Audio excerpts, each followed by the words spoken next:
नाज़रीन, अगर हम बकरियों पालने के पेशे की बात करें तो इस प्लानट पे बकरियां पालने का पेशा उतना ही कदीम है जितना इंसान की हिस्ट्री है। हमेशा से ही अगर हम देखें तो हमारे अंबिया कराम से इस पेशे को मुंसलिक किया गया है।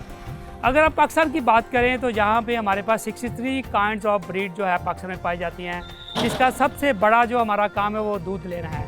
पाकिस्तान में अगर हम बकरियों की पॉपुलेशन की बात करें तो 78.2 मिलियन बकरियां पाकिस्तान में पाई जाती हैं, जिनसे हम 1 मिलियन टन दूध जो है वो सालाना इनसे हासिल करते हैं।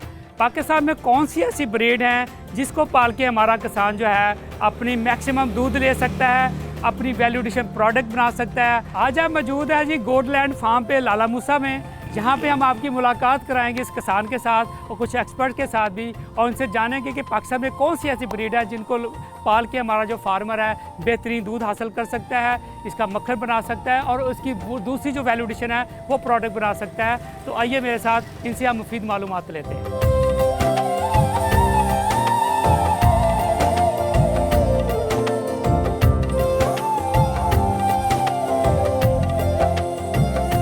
तो जी हम पहुंच गए हैं फार्म पे, गोडलैंड फार्म पे, और हमें ज्वाइन किया है इनके जो ओनर हैं यहाँ पे हसन रज़ा साहब ने। हसन साहब अस्सलाम वालेकुम sir. Thank you very much sir. सबसे पहले तो आपका शुक्रिया कि आपने यहाँ पे हमें इनवाइट किया और हम आपसे बात कर रहे हैं इस हवाले से।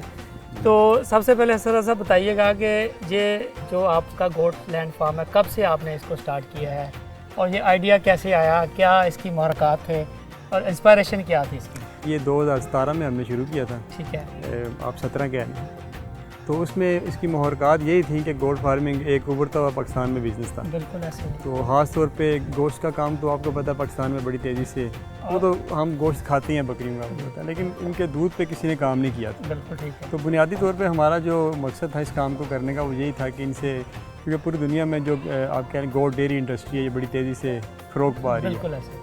तो अपना भी मकसद और मिशन यही था कि गोट डेयरी इंडस्ट्री के हवाले से इस पे काम किया जाए, इससे दूध लिया जाए और दूध से मतलब आप कह लें कि वैल्यू एडिशन करके उसमें प्रोडक्ट मेकिंग की जाए। तो मेन मुहरक़ात में इसमें प्रॉफिट कमाना था या एक रिसर्च एंड डेवलपमेंट का एक शोबा कायम करना था कि हम, ज़ाहिर बात आप ये समझ रहे हैं कि पाकिस्तान में चूँकि नया शोबा है इस पर काम नहीं हो रहा, तो आपका क्या रुझान था, ज़्यादा R&D था या इसमें एज ए बिजनेस इसमें? देखिए, जब तक आप कमाते नहीं हैं ना आप सर्वाइव नहीं कर पाते। बिल्कुल ठीक है। अगर आपने गेम के अंदर रहना है तो आपको कमाना पड़ता है अल्टीमेटली, वरना आप चल नहीं पाते। कमाई तो इसका जरिया था। हाँ, मतलब बुनियादी सोच ये थी कि पाकिस्तान में क्योंकि ये हो नहीं रहा तो इसमें आप कहने के पॉइंटरिंग पोजीशन पे आप आ सकते। बिल्कुल ठीक है। जो बंदा पहले वो काम कर लेता जो हो नहीं रहा तो उसके लिए अपॉर्चुनिटी ज़्यादा होती है। तो मतलब ये ऐसे महसूस हुआ कि इस फील्ड में अपॉर्चुनिटीज़ हैं, इस पे काम होना चाहिए, हो नहीं रहा। तो गोट ब्रीडिंग में आप एज ए एक पायनियर इसमें आए इस इंडस्ट्री के अंदर? देखिए, गोट ब्रीडिंग में तो काफ़ी सारे लोग थे यहाँ पे, आज भी हैं, और मैं समझता हूँ जब से पाकिस्तान बना है उससे पहले से भी हैं लोग वो सारे। क्योंकि बुनियादी तौर पे इसकी जो दूध है और उसकी दूध से बनने वाली जो मसनूआत हैं उस पर किसी ने काम नहीं किया। बिल्कुल ठीक है। तो अपना जो एम था वो ये था कि दूध को तो कितनी जगह पे आपने ये फार्म डेवलप किया यहाँ पे, जो आपके ये 1 एकड़ है हमारे पास, ये जो शेड कवर किया हुआ है आपने, तो साथ में जॉइंट लैंड आप बताएं कितनी है ये साथ इसके? साथ हमारे इसके तकरीबन 7 एकड़, साथ इसके अटैच हमारी लैंड है ज़मीन, और ये 1 एकड़ में ये हम चलते हैं फार्म के अंदर, देखते हैं कि आपकी कौन कौन सी ब्रीड है। जी वेलकम।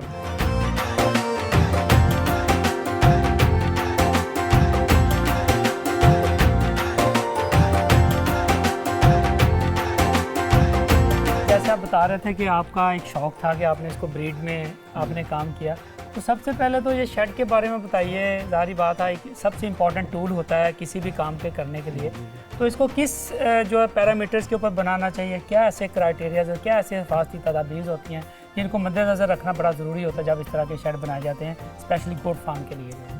अच्छा, इसमें 2 तरह की चीज़ें देखी जाती हैं। एक तो शेड जो बनाए जाते हैं वो बनाए जाते हैं ग्राउंड पे जी, मतलब जिस तरह ये नीचे ज़मीन पे आप देख रहे हैं, उसमें ये होता है कि यहाँ तो आप नीचे इनके घास वगैरह डाल देते हैं, पराली वगैरह जो डाल देते हैं, जिस तरह आपने यहाँ पे, जिस तरह ये बच्चों के लिए डाला हुआ है। अच्छा, दूसरा ये होता है कि जब जो हम ज़मीन से 8-10 फीट ऊंचा बनाते हैं उस पर प्लास्टिक फ्लोरिंग होती है, उस पर लकड़ी की फ्लोरिंग भी हो जाती है, तो उसमें ये होता है कि इनका फुजला सारा नीचे आ जाता है। ये 2 मॉडल हैं। तो बुनियादी चीज़ इसमें देखने वाली ये होती है कि आपने चारों साइडों से इसके ओपन बनाना है, मतलब हवादार हो मुकम्मल तौर पे। अभी हम शेड के अंदर मौजूद हैं, आप देख सकते हैं हमें हवा काफ़ी महसूस हो रही है, जितनी बाहर है उतनी अंदर है। तो इसी वजह से आपने महसूस किया होगा यहाँ पे किसी किस्म की स्मेल नहीं है। हाँ। तो आपने देखा होगा जानवर भी अल्हम्दुलिल्लाह सारे सेहतमंद हैं, कोई बीमार नहीं है, कुछ भी नहीं है। सिर्फ यही वजह है कि यहाँ पे हवा की क्रॉसिंग अच्छी है, स्मेल पैदा नहीं हो रही और जानवर सारे हैप्पी हैं। बुनियादी चीज़ ये है कि ये चारों साइडों से ओपन होना चाहिए, क्रॉसिंग हवा की बड़ी अच्छी होनी चाहिए। बिल्कुल ठीक। तो जो यहाँ पे जो अलग अलग जो चीज़ें बनाई जाती हैं इनको रखने के लिए, तो इसमें भी कोई मसलत होती है इनको ब्रीड के हवाले से? बिल्कुल बिल्कुल। अब देखिए ये जो जानवर है हमारे पास, इनकी एज है 2 साल। ठीक है। ठीक है। अब ये क्रॉसिंग में है। ठीक है। अभी इन्होंने 2-2.5 माह तक बच्चे पैदा कर देने हैं। इसके साथ जो हमारे जानवर हैं जिस खाने में, वो उनकी एज 1 साल है। ठीक है। उनके साथ भी 1 साल है, उसके साथ 2 साल है, उसके साथ इससे इधर 3 साल वाले हैं, 2.5 साल वाले हैं। के हिसाब से आपने एज इनको जो है ना किया हुआ है। कुछ में है वो दूध दे रही हैं, कुछ में बच्चे हैं, कुछ में ब्रीडर्स हैं। तो ये इनमें सेग्रीगेशन यानी कि पार्टीशन बहुत ज़रूरी होती है। बिल्कुल ठीक। अगर आप पार्टीशन नहीं करेंगे तो फिर सारा को मिक्स हो जाएगा, फिर आपको समझ ही नहीं आएगी कि करना क्या है। बिल्कुल ठीक। मतलब आपके अपने अंडरस्टैंड के लिए भी इसको अलग अलग रखना जरूरी है, बहुत ज़्यादा सारा ज़रूरी है। इनके बगैर ये बकरी फार्मिंग नहीं हो सकती। तो ऐसा जब आप ब्रीड की बात करते हैं तो आप जैसे आपने मिल्किंग के लिए आपका ये स्पेशली आपकी स्पेशलाइज है इसमें, तो कौन सी ऐसी पाकिस्तान की ब्रीड है जिसको आप समझते हैं कि ये बेस्ट ब्रीड है जिस पे आप यहाँ पे काम कर रहे हैं? दुनिया में जितनी भी दूध देने वाली ब्रीड्स हैं उनमें एक खासियत होती है, वो ये है कि उनका कद छोटा होता है। ठीक है। तो वो बहुत बड़ी जॉइंट ब्रीड नहीं होती, वो दूध ज़्यादा देती है। और गोश्त वाली डेफिनेटली मोटी बड़ी होंगी और जो दूध वाली होंगी वो मतलब उनका हाइट कम होती है लेकिन उनका हवाना बड़ा होता है, थन छोटे होते हैं। हमारे पाकिस्तान में मसला ये है ब्रीड में कि ऐसी ब्रीड हमारे यहाँ पे मौजूद है कि जिसमें ये क्वालिटियाँ मौजूद हैं, लेकिन वो मिक्स क्रॉस ब्रीड हो के ना, तो कोई एक स्पेसिफिक ब्रीड नहीं रही। ठीक है। मिक्स काम हो गया। अब जो हमारे यहाँ पे प्योर ब्रीड नज़र आती हैं तो उनमें भी आप कह लें कि स्पेसिफिकली काम नहीं हुआ। मतलब ब्रीड में ना हमने उसमें जैसे आप कह लें चॉइस ही होते हैं कि इन जानवरों को आगे क्रॉसिंग में लेके आए, ये अच्छा दूध देते हैं, इस तरह का काम हमारे यहाँ पे नहीं हुआ क्योंकि डेयरी पे काम नहीं हुआ। बिल्कुल ऐसा। तो इसलिए ब्रीड्स मौजूद हैं लेकिन आप कह लें कि सिलेक्टिव ब्रीड्स नहीं है। तो आप इसको फिर प्योर ब्रीड पे जा रहे हैं इसी काम के अंदर? ब्रीड हमारे पास प्योरिटी है लेकिन इसमें होता क्या है कि सिलेक्शन करना पड़ती है। मतलब आपके पास 100 जानवर हैं, हर साल आपने उनमें से 50 अच्छे नस्ल के आगे लेके आने हैं, 50 लो कैपेसिटी के आपने फारिग करने हैं। तो इस तरह करते करते 10 साल तक ना तकरीबन आपके पास वो सारी ब्रीड प्योर ब्रीड होती है जो कि बड़ा अच्छा दूध देने वाली होती है। बिल्कुल ठीक है। तो इसमें जब हम दूध की बात करते हैं तो अगर हम इस पर डिस्कस करें थोड़ा सा, तो क्या इसकी ब्रीड पे डिपेंड कर रहा होता है या इसकी जो फीड पे डिपेंड कर रहा होता है, इसकी जो दूध देने की कैपेसिटी होती है, इस पर भी थोड़ा सा? ये आपका बड़ा ज़बरदस्त और टेक्निकल क्वेश्चन है। होता ये है कि देखिए जानवर ने अमूमी तौर पे अपने जिस्मानी वज़न के हिसाब से खाना होता है। बिल्कुल ठीक। मतलब वो जिस तरह का भी जो उसका हाइट है, वेट है, उसके हिसाब से उसने फीड लेनी है, उतना ही खाना है। अब बाज़ औक़ात ये जो हमारे पास ब्रीड है ये बड़ी ब्रीड है, मतलब इसका वज़न हो सकता है 80-90-100 किलो हो, दूध ये देती हो 3 किलो। ठीक। अब कुछ जानवर ऐसे हैं कि जिनका वज़न 50 किलो है, ठीक है, लेकिन वो दूध ज़्यादा देते हैं। बिल्कुल ठीक है। या इससे ज़्यादा दूध देते हैं। मतलब हर तरह की ब्रीड मौजूद है। तो एक्चुअली ब्रीड जो है ना वो होना ज़रूरी है। अब एक ब्रीड मतलब खाने से ज़्यादा ब्रीड पे डिपेंड करता है। अब एक जानवर की जो बॉडी वेट है वो 50 किलो है लेकिन वो दूध 4 किलो दे रहा है। तो एक का वेट है 100 किलो, वो दूध 2 किलो दे रहा है। बिल्कुल ठीक। हाँ, अब उसने खाना भी ज़्यादा है, बड़े ने, छोटे ने खाना भी थोड़ा है। बिल्कुल ठीक। इसलिए जो ब्रीड है ना ये बेसिक है, इसकी यही चीज़ है। तो जो ब्रीड की जो निशानियां भी क्या ऐसी होती हैं जिससे आप कोई अंडरस्टैंड करते हैं कि ये निशानियां होती हैं इस ब्रीड के अंदर, उसके हवाने से देख रहे होते हैं या उसके ऐसी उसकी प्रॉपर्टीज़ होती हैं जो उसमें ऐसी कोई निशानियां होती हैं जिससे आप पता लगाते हैं? ये जो डेयरी ब्रीड्स है ना दुनिया में, अब देखें पाकिस्तान में गाय ऑस्ट्रेलिया से आती है, वो एक स्पेसिफिक ब्रीड है। पता है हमें कि इनका एक पेडिग्री रिकॉर्ड है कि इतनी इनकी जो पिछली आ रही नस्लें वो इतना दूध देती हैं। तो यही चीज़ बकरियों में भी है। बिल्कुल ठीक। इनमें भी जब डेयरी ब्रीड पे हम उसका जिक्र करते हैं तो यूरोप में क्योंकि ये ऑलरेडी सनत जो है डेवलप हो चुकी है बहुत बड़ी, तो वहाँ पे परचेजिंग किस तरह होती है कि उनका पेडिग्री रिकॉर्ड देखा जाता है कि ये बकरी इतनी कैपेसिटी की है और इस बकरी में ये बीमारी नहीं है। तो जैसे CL, उसके बाद जॉनीज़, CA, ये इस तरह की बीमारियाँ होती हैं जो बकरियों में आगे चलती हैं। ठीक। हमारे यहाँ पे कुछ भी नहीं है ऐसा।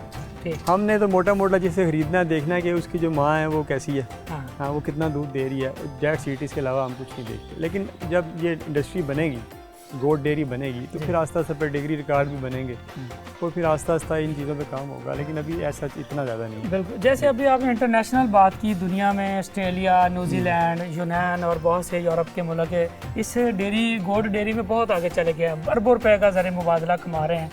तो क्या पाकिस्तान में क्या डिफरेंस है जो अब तक हम नहीं कर पाए, जो दुनिया कर रही है और हम यहाँ पे नहीं कर पा रहे, वो कौन सी आप समझते ऐसी चीज़ें हैं जो हमें अडॉप्ट करनी पड़ेगी यहाँ पे?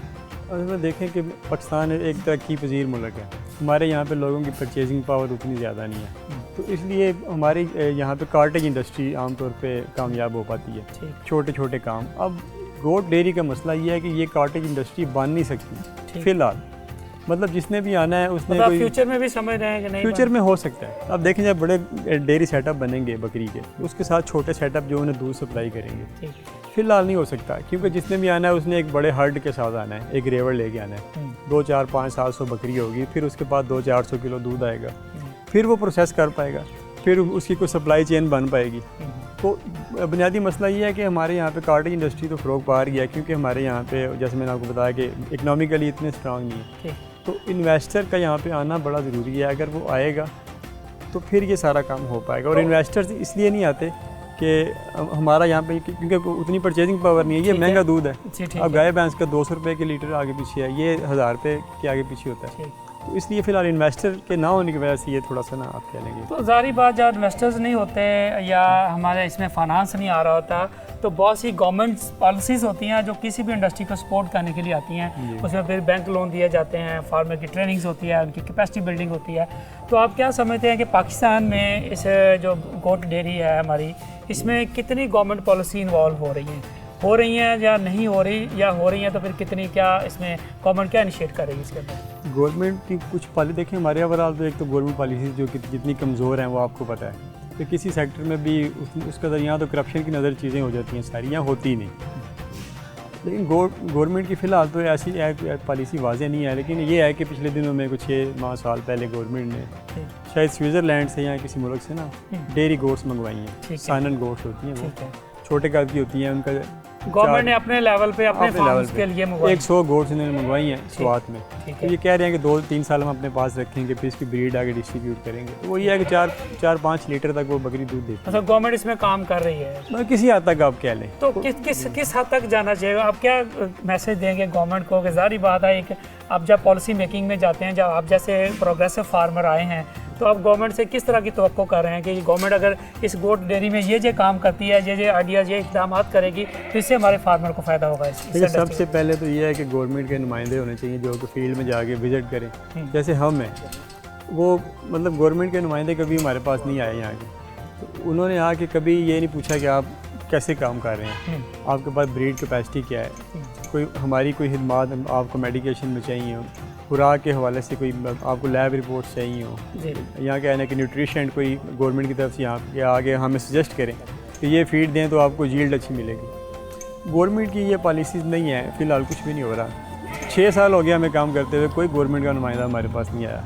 तो गवर्नमेंट को चाहिए कि जहाँ पे इस तरह के कुछ सेटअप्स हों, वहाँ पे उनकी बाकायदा स्पेशल मतलब इस डिपार्टमेंट्स में जिसमें न्यूट्रिशन भी है, मेडिकेशन भी है, उसके बाद आप कह लें हस्बेंड्री प्रैक्टिसेस भी हैं, उसके अलावा फार्म मैनेजमेंट प्रैक्टिसेस भी हैं, इनके सारे एक्सपर्ट जो हैं वो इधर आएँ, आके वो सपोर्ट करें, हमें कोई टेक्निकल डाटा दें, बिल्कुल, या इस तरह की चीज़ें। बाहर जाके मतलब अपने लोग गवर्नमेंट के ट्रेंड हों, वो आके हमें ट्रेनिंग दें। बिल्कुल। इसके अलावा जो डेयरी में चीज़ मेकिंग है, ड्राई मिल्क है, जैसे इन्फेंट फार्मूलाज बच्चों के हैं वो हैं, दूध है, इसका क्रीम है, मिल्क है, कई चीज़ें हैं। मतलब इसमें गवर्नमेंट को इनिशिएटिव करना चाहिए। इसमें कोई गवर्नमेंट अपने कुछ जो इसमें इजी लोनिंग भी हो और ट्रेनिंग्स भी हो, और पाकिस्तान में नई से नई ब्रीड्स भी लाई। मतलब जैसे हमारा सेटअप है, गवर्नमेंट को चाहिए ना यहाँ पे आके आप कह लें कैपेसिटी बिल्डिंग चेक करें हमारी, उसके मुताबिक टेक्निकल सपोर्ट हो, वो फाइनेंशियल सपोर्ट हो, मशीनरी हमें थोड़ी सी लगा के दें कि आप ये चीज़ मेकिंग कर लें, कुछ कर लें समथिंग।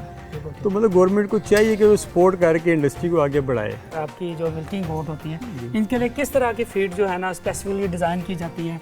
आप ये खुद बना रहे हैं या ले रहे हैं, तो उसके बारे में सब चारे का कितना किरदार होता है? जो ड्राई आप बनाते हैं उसका कितना जो अपना काम किया जाता है? अच्छा, ये एक जो सवाल है ना, ये बड़ा आपका अहम सवाल है, क्योंकि 6 साल से हम इस काम में हैं जी, और 2-2.5 साल से तो हम इसमें फीड मेकिंग कर रहे हैं, फीड बना रहे हैं हम।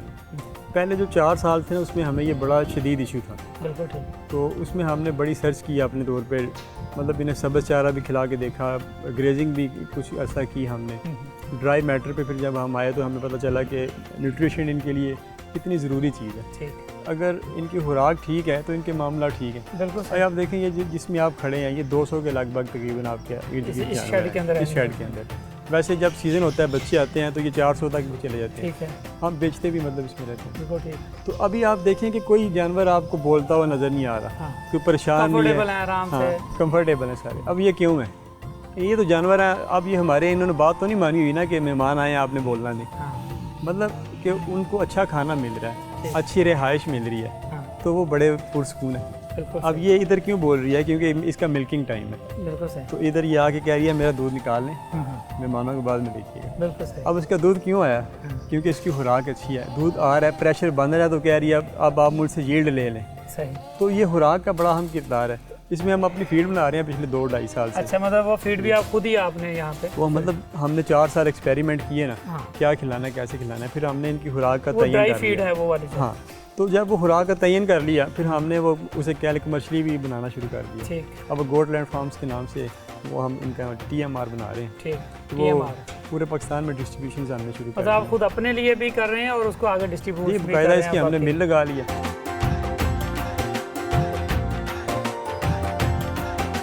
अगर ये आप इन्हें पूरा टाइम देते हैं, 2-2.5 साल में क्रॉसिंग में लेके आते हैं, तो इनका बॉडी स्ट्रक्चर सारा डेवलप हो जाता है, मजबूत होता है। हाँ, सारा। तो उसमें फिर अगर आप खुराक भी साथ अच्छी दे रहे हैं, हाँ। बॉडी स्ट्रक्चर भी डेवलप हो चुका है, हाँ। तो अल्टीमेटली आपको दूध भी ज़्यादा मिलना है और बच्चे भी ज़्यादा मिलने हैं।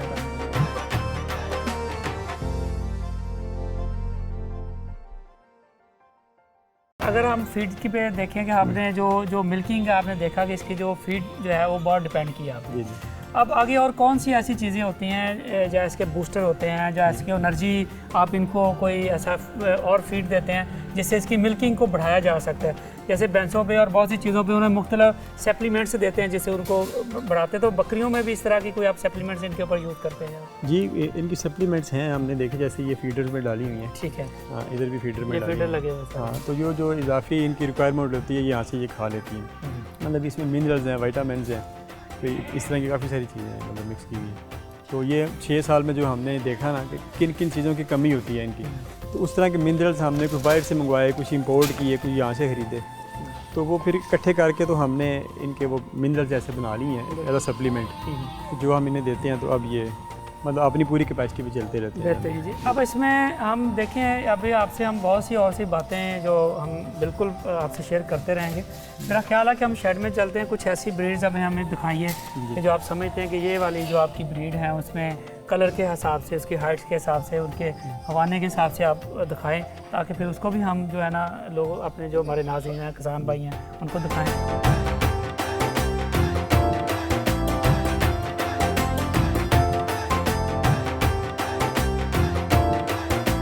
जो आपकी यहाँ पे गोट्स हैं, कौन कौन सी ब्रीड हैं, क्या इनके नाम हैं और आप इनकी स्पेशलिटी क्या है इसकी जो है? ये जो हमारी ब्रीड है इसे कहते हैं बीतल ब्रीड। ठीक है। तो इसकी स्पेशलिटी यही है कि इनका कद भी बड़ा अच्छा होता है और इनका दूध भी बहुत अच्छा होता है। ऐसे ये बकरी देखें खड़ी है, अब इस बकरी ने 5 बच्चे पैदा किए। ठीक। और ये इसके नीचे मतलब 8 किलो दूध देती है। बिल्कुल, मतलब 8 किलो दूध देने वाली। 8 किलो, 4 किलो एक टाइम का, 4 किलो एक टाइम का। अब ये देखना है कि इसका 100 किलो तो वजन होगा। दूध एक टाइम में काउंट करते हैं, दोनों टाइम का काउंट? दोनों टाइम का, मतलब 24 घंटे का। 24 घंटे। अब ये इस तरह की ब्रीड है, बहुत हैवी, बड़े बड़े जानवर हैं, ज़्यादा दूध की कैपेसिटी है। ये देख लिया ऐसे, तो इसका भी 80 किलो तो वजन होगा। बिल्कुल।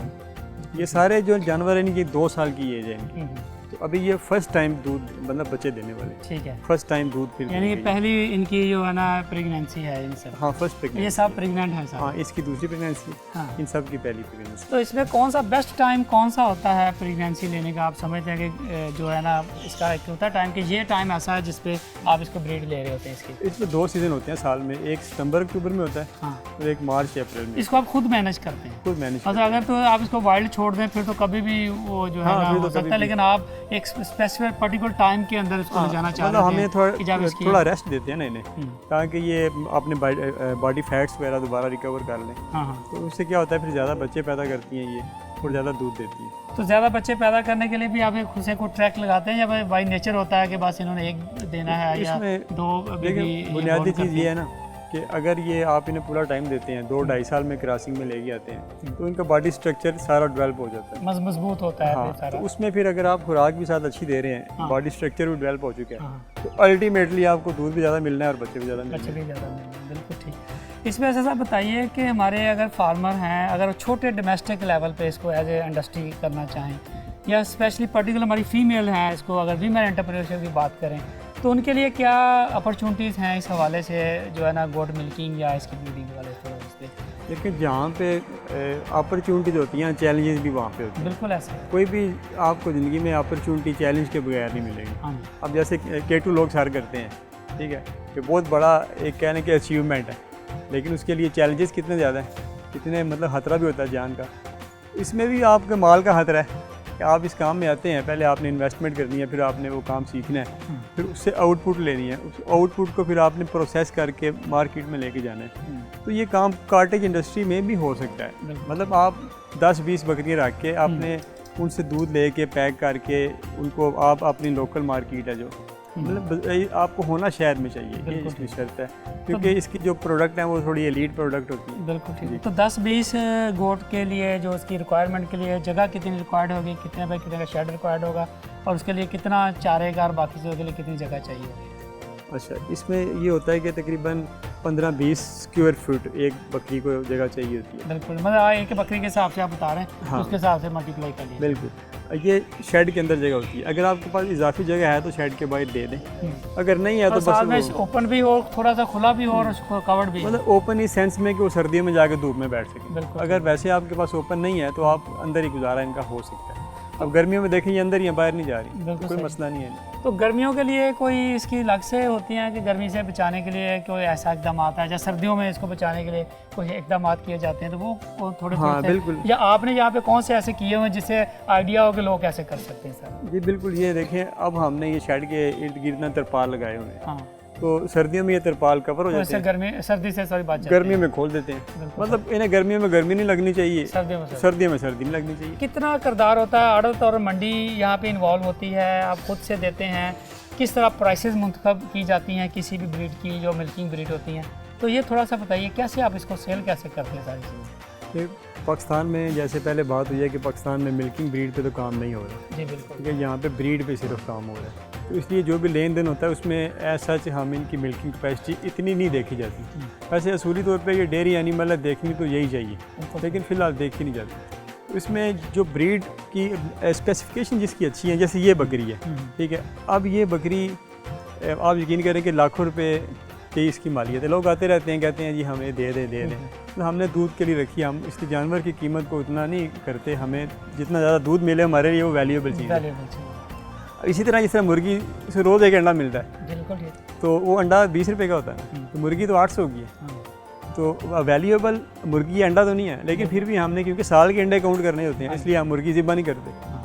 तो इसलिए जो आप आड़त का कह रहे हैं या ओवरऑल सेल का कह रहे हैं, तो जो अब आपके पास अच्छी ब्रीड होती है ना, फिर आड़त या व्यापारी या इस तरह के लोगों से ज़रूरत नहीं पड़ती। आपके पास अच्छी स्पेसिफिक खास ब्रीड है, तो वो आपको जो लोग जानते हैं, वो बेशक सोशल मीडिया के ज़रिए जानते हो, फेसबुक, ट्विटर या किसी जगह, तो आपके पास खुद ही आ जाते हैं। मतलब आपका चैनल आपने बनाया हुआ है? हाँ, हमारा यूट्यूब चैनल है गोटलैंड फार्म्स, उसके अलावा फेसबुक पेज पे हमारा है गोटलैंड फार्म्स के नाम से, तो वो काफ़ी हज़ारों लाखों लोग मतलब जानते होते हैं। बिल्कुल, तो जिनको शौक होता है। क्या प्राइस किस तरह मुंतखब होती है फिर इसकी, कैसे बेचते कैसे इसको? प्राइस देखें, जो बाहर बिक रहे हैं जानवर वो तो खूबसूरती के हिसाब से होते हैं जी। 60-70 हज़ार से बकरी शुरू होती है, 2-3 लाख, जितना खूबसूरत होगा उतना महंगा, उतना ज़्यादा। हमने ज़रा इनकी ग्रेडिंग की हुई है दूध के हवाले से, हमें पता है इसकी कैपेसिटी इतनी है, इसकी कैपेसिटी इतनी है, हम उसके हिसाब से फिर तोल के दे देते हैं।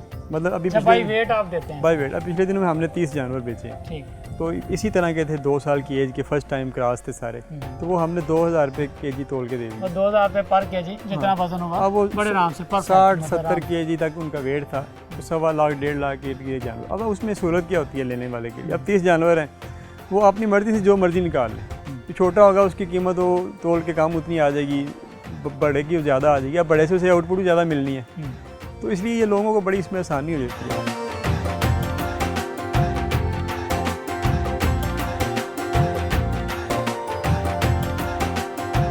इसी फार्म के जो डॉक्टर हैं यहाँ पे हम मौजूद हैं, वो डॉक्टर जो हैं ये शुएब जावेद साहब, जो कि यूनिवर्सिटी ऑफ एनिमल साइंसेस के ग्रेजुएट हैं। तो हम इनसे पूछते हैं, डॉक्टर साहब थोड़ा सा बताइए ऐसी गोट की कौन सी बीमारियाँ हैं जिसको आप समझते हैं कि जिस पे हमारे फार्मर्स को पता होना बड़ा ज़रूरी है, और उसके लिए वो क्या एहतियाती तदाबीर करें, और उसके लिए किस तरह की मेडिसिन आप रिकमेंड करते थे उसके लिए? ज़्यादातर जो बकरियों के अंदर बीमारियां आती हैं ना, वो पीपीआर, एंथ्रैक्स और एंटेरोटॉक्सीमिया, ठीक है, जो ज़्यादातर इस इलाके जानलेवा भी साबित हो जाती हैं फिर। जी ज़्यादातर हो जाती हैं। पीपीआर में भी मोर्टेलिटी है तकरीबन कोई 20% उसके अंदर है। एंटेरोटॉक्सीमिया जो उसके अंदर काफ़ी ज़्यादा मोर्टेलिटी है। एंथ्रैक्स जो है ना वो बकरियों में ज़्यादा आती नहीं है।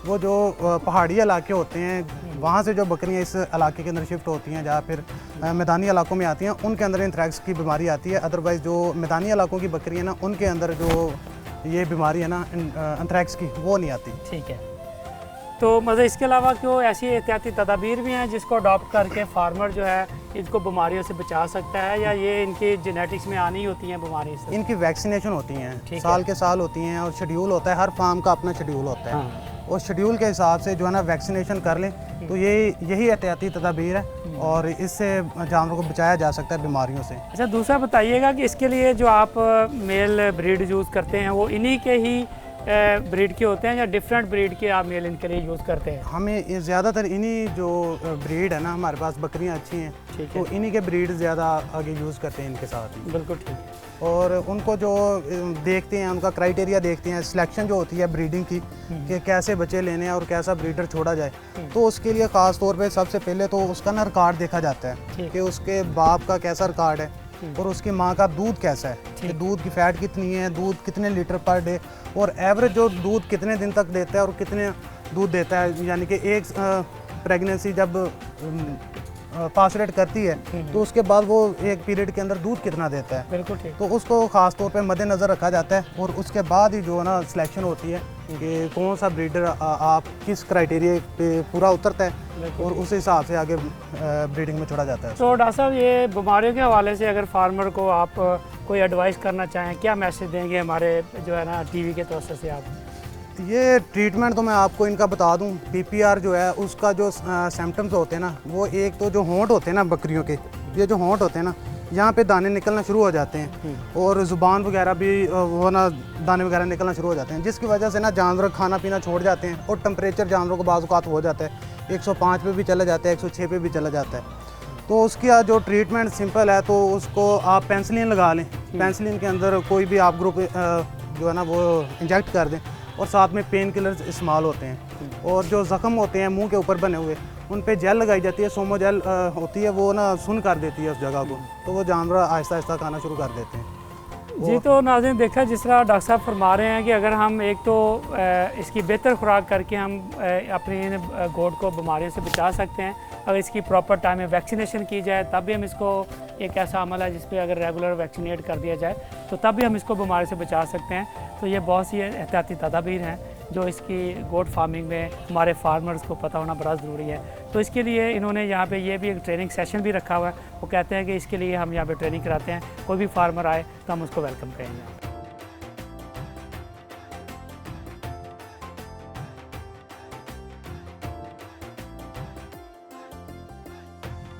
अच्छा भाई, आपने माशाल्लाह बड़ी अच्छी ब्रांडिंग की है प्रोडक्ट्स की, तो कौन कौन से आप अभी तक जो अपने प्रोडक्ट्स लॉन्च कर चुके हैं, और अभी आप क्या समझते हैं कि इसका क्या स्टैंडर्ड्स है पाकिस्तान में? अगर बाकी और तो आप जैसे बता रहे थे कि अभी पाकिस्तान में इसका ट्रेंड नहीं चला, तो किस तरह हम देख रहे हैं इसको, किन के साथ कंपेयर कर रहे हैं आप अपने प्रोडक्ट्स को?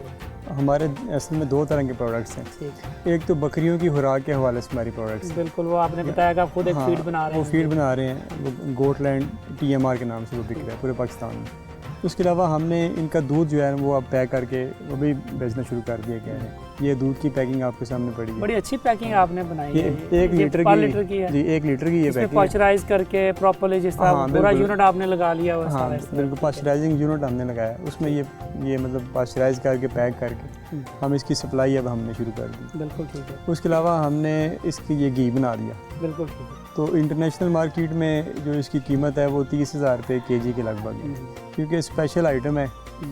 तो लेकिन पाकिस्तान की मार्केट क्योंकि अभी नहीं है इन चीज़ों के लिए, तो अभी हमने उनसे कीमत आधी रखी है, ठीक 16,000 रुपये केजी। पहले इसकी 12,000 हमने स्टार्टिंग में की थी, लेकिन अब 16,000 दी। तो मतलब ये दो आप कह लें कि जो वैल्यू एडिशन प्रोडक्ट्स हैं ये हमने अभी फ़िलहाल। तो अगर हम कंपेयर करें जैसे बाकी जो डेवलप कंट्री हैं, न्यूजीलैंड, ऑस्ट्रेलिया वगैरह, वो बहुत ज़्यादा इसमें चीज़ और बाकी बहुत सी चीज़ों में है, तो कितना यहाँ पे पोटेंशियल है पाकिस्तान बाकी चीज़ों के हवाले से? उस पर भी आप जा रहे हैं, उस पर सोच रहे हैं, या हो सकता है क्या उसमें आप प्लानिंग है? बिल्कुल, उसमें हमारी प्लानिंग है, बहुत जल्द हम चीज़ पे भी काम करने जा रहे हैं। गोड चीज़ जो है, हाँ, गोड यानी अभी गोड मिल्क और गोड घी जो है ना, ये अभी आपका ये अभी अवेलेबल है। है। और गोड चीज़ पे भी अभी आप बहुत जल्द इंशाल्लाह गोड चीज़ पे भी आ जाएंगे हम। इसके अलावा जो ड्राई मिल्क है, मैंने आपसे पहले भी कहा कि वो बच्चों के दूध के लिए इस्तेमाल होता है, बिल्कुल ठीक है, तो उस पर भी बहुत जल्दी हमारी कोशिश है कि उस पर भी हम आ जाएँ। इसके पीछे एक फ़िलासफ़ी भी है, एक वजह भी है। वो वजह ये है कि बकरी से दूध क्योंकि मुश्किल काम है, इस पर इन्वेस्टमेंट बहुत ज़्यादा है, कास्ट बहुत ज़्यादा आ जाती है। अब अगर इसको हम इस तरह की कोई वैल्यू एडिशन नहीं देते ना, तो फिर कास्ट निकलती नहीं है। मतलब अब बच्चों का जो, क्योंकि वो एक ऐसा सेगमेंट है जो बड़ा नाजुक है, हम बच्चों पे समझौता नहीं कर सकते, उन्हें अच्छी से अच्छी खुराक देते हैं। तो जो बकरी का ड्राई मिल्क है ना, ये बेस्ट ड्राई मिल्क दुनिया में तस्वर होता है, तो इसकी कास्ट बहुत ज़्यादा होती है। अब हम बच्चों पे तो हमें मजबूरी होती है कि हमने बच्चों के लिए तो वो लाजमी तौर पे अच्छी चीज़ उन्हें देनी है, तो उधर फिर क्या होता है कि जो फार्मर है उसकी भी चीज़ अच्छी कीमत में बिक जाती है, और जो वालिदैन है जिन्हें वो चाहिए उनके बच्चे के लिए भी अच्छी खुराक मिल जाती है। तो ये इंडस्ट्री इस तरह कहने के आपस में रिलेट करती है। तो इसमें अगर हम बात करें ऑर्गेनिक मिल्किंग की या ऑर्गेनिक गोट फार्मिंग की, इसके ऑर्गेनिक मिल्क है, घी है, तो दुनिया में तो हर जगह पे दो तरह के काउंटर लगे होते हैं, आपको दोनों तरह की चीज़ें अवेलेबल होती हैं। तो पाकिस्तान में आप इस पे काम कर रहे हैं, या अगर नहीं किया तो कितना इसमें कितना पोटेंशियल है? अगर हम इस पे बात, पोटेंशियल तो बड़ा मौजूद है, ख़ास तौर पे एक्सपोर्ट पोटेंशियल मौजूद है हमारा, क्योंकि एग्रीकल्चर कंट्री है, तो यहाँ पे हमारे लिए जानवर रखना, उनका चारा पैदा करना, ये इतना हमारे लिए मुश्किल काम नहीं है। तो ये सारे काम करके अगर हम इसको एक्सपोर्ट पे ले जाते हैं तो मैं समझता हूँ कि हमारा भी फ़ायदा और मुल्क का भी फ़ायदा। बेहतरीन जी, ये तो बड़ा अच्छा आपने नाज़रीन को बताया कि किस तरह हम अपने डिफरेंट इसके वैल्यू एडिशन प्रोडक्ट बना के इस गोट फार्मिंग के मिल्क को जो है ना, हम आगे बहुत हाई वैल्यूज़ के ऊपर सेल कर सकते हैं। बिल्कुल, बहुत शुक्रिया आसिफ साहब। अच्छा, जिस तरह देखिए नाज़रीन, हमारे जो मुल्क का किसान है, आज तक हमने 1 मिलियन टन गोश्त के लिए हमने आज तक बकरियां और अपने गोट फार्मिंग को स्टार्ट किया था, तो दुनिया में इसके लिए हम तीसरे नंबर पे थे। जैसे आज की हमारी जो प्रोग्राम है, हमने देखा कि ना सिर्फ गोश्त के लिए बल्कि इसके साथ साथ हम इसकी मिल्क और इसकी बाकी घी और बाकी प्रोडक्ट के लिए भी हम जो है ना गोट फार्मिंग को जो है करके किस तरह बड़ा इसके पोटेंशियल ला सकते हैं, और हम इसको बाहर एक्सपोर्ट कर सकते हैं, अपने मिले के बहुत सा ज़रिए मुबादला कमा सकते हैं। और हमारे फार्मर जो हैं उनके लिए आज की मालूमात इंशाल्लाह बहुत मुफीद साबित हुई होंगी। तो उम्मीद है कि हमारा आज का प्रोग्राम आपको पसंद आया होगा। मिलते हैं आपसे अगले प्रोग्राम में नई मालूमात के साथ, तब तक के लिए मुझे और मेरी टीम को दीजिए इजाज़त, और आप देख करिए किसान का पाकिस्तान, सिर्फ डिस्कवर पाकिस्तान पर।